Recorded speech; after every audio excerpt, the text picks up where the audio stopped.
They say Miami is the land of opportunity, a place where you could make something out of nothing, turn a penny into a silver dollar. Miami is the melting pot of the South, the international gateway, a connection to the rest of the world. Miami is not only a place, but also a lifestyle. It's a place full of dreamers and go-getters. Miss Miami is more than a person. I am a lifestyle. I am a dreamer, but most importantly, I am a brand. It is time to put the rumors and speculations to rest and tell my story, the Miss Miami true story. I was actually born in Los Angeles, California, but I was raised here in Miami. My parents are from Miami, but they moved to California for career opportunities, and that's where I was birthed. But I did move back to the city when I was 6 months old. When I was younger, I did move around a bit. I lived in Liberty City for a majority of my life, and then we moved out to Carroll City. Then I moved back to Liberty City when I was say about 13. I have an aunt who owned 5 schools when I was younger, and I attended one of her schools up until about middle school. And middle school was the first year that I went to public school and had a public school education. My family is very religious. I'm the oldest child, so I do have memories of my parents being together and us living together, but my parents also did separate at a certain point in my life. So by the time I went to middle school, my father was no longer living in the home, but we had a very close relationship. My dad's birthday is actually a day before mine, and although my parents' relationship didn't work out like I would have hoped, I was fortunate to not lose contact with my father. When I was younger, he didn't put a lot of emphasis on my body.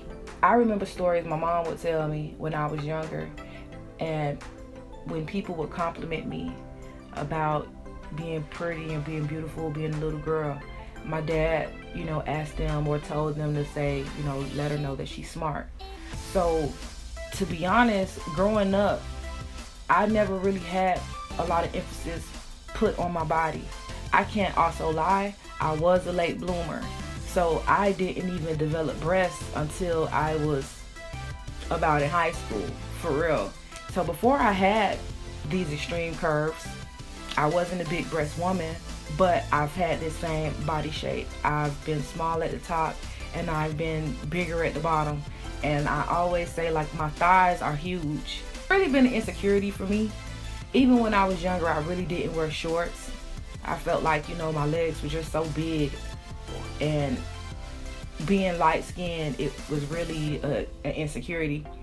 So when I was in middle school, I was fortunate to play basketball, and I also played in high school. So even as playing basketball, I was more of the tomboyish type of girl.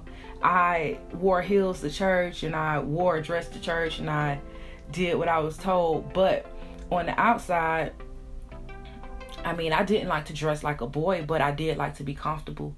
I always felt like I was a bit taller than other girls my age, and I always felt like I was much larger than girls my age, and I felt out of shape or out of place a lot of times in my life, for most of my life, to be honest. I remember being in middle school, and I had low self-esteem in middle school. I can admit it.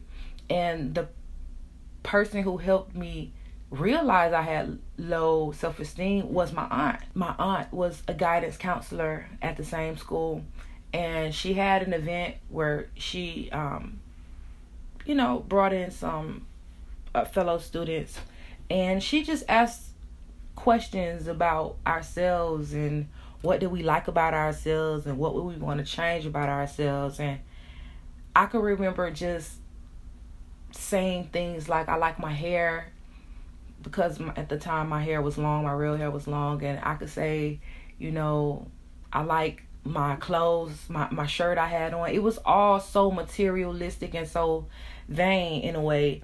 I didn't see it like that at the time until, she just had some other conversations with me letting me know that the outside is important, but it is important to keep healthy. What really matters is what I'm made up on the inside, and inner beauty importance is more important than the outside.